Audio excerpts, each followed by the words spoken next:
Menjawab pertanyaan Bunda, di mana anaknya usia 6 tahun dan kata-katanya belum jelas, tapi bila disuruh sudah mengerti. Nah, bagaimana cara solusinya? Yuk, kita tanya langsung aja ke ahlinya. Silakan Pak Tommy.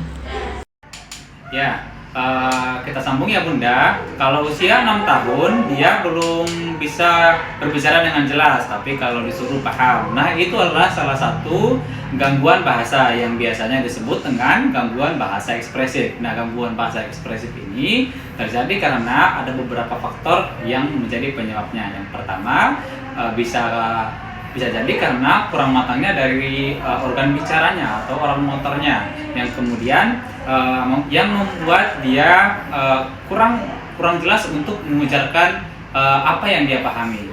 Yang ketiga, kurang stimulusnya untuk kemampuan berbicaranya. Nah, untuk yang pertama nanti boleh dikonsultasikan nih dengan terapi bicaranya yang di setempat, yang boleh terdekat juga boleh. Apakah ada kelemahan atau apakah ada gangguan di bagian organ bicaranya. Yang kedua adalah proses stimulasi di rumah. Ya.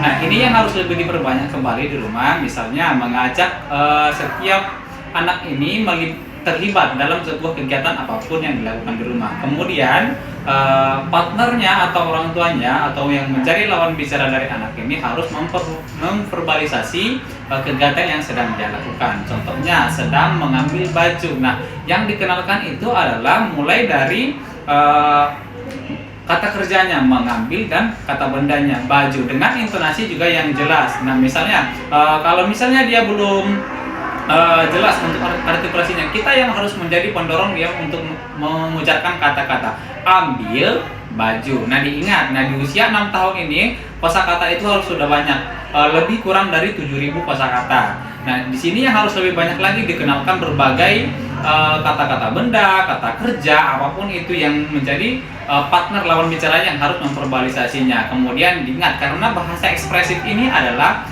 tidak terganggu secara pemahaman, yang berarti dia adalah anak yang pintar. Hanya saja memang dia harus didorong, dimotivasi untuk bisa berbicara per satu kata saja dulu perharinya. Misalnya dia bilang baju belum jelas, misalnya aju, terjadi penghilangan konsonan B di sana. Dari sana Bunda tidak perlu terlalu cemas apabila dia tidak jelas mengucapkan kata aju, tetap didorong, misalnya dia bilang aju, kita yang menjadi penjelas artikulasinya baju, walaupun hurufnya aju tetap saja dilanjutkan. Nah, begitu selanjutnya, satu kata, dua kata, tiga kata, sampai nantinya dia akan bisa merangkai kalimat.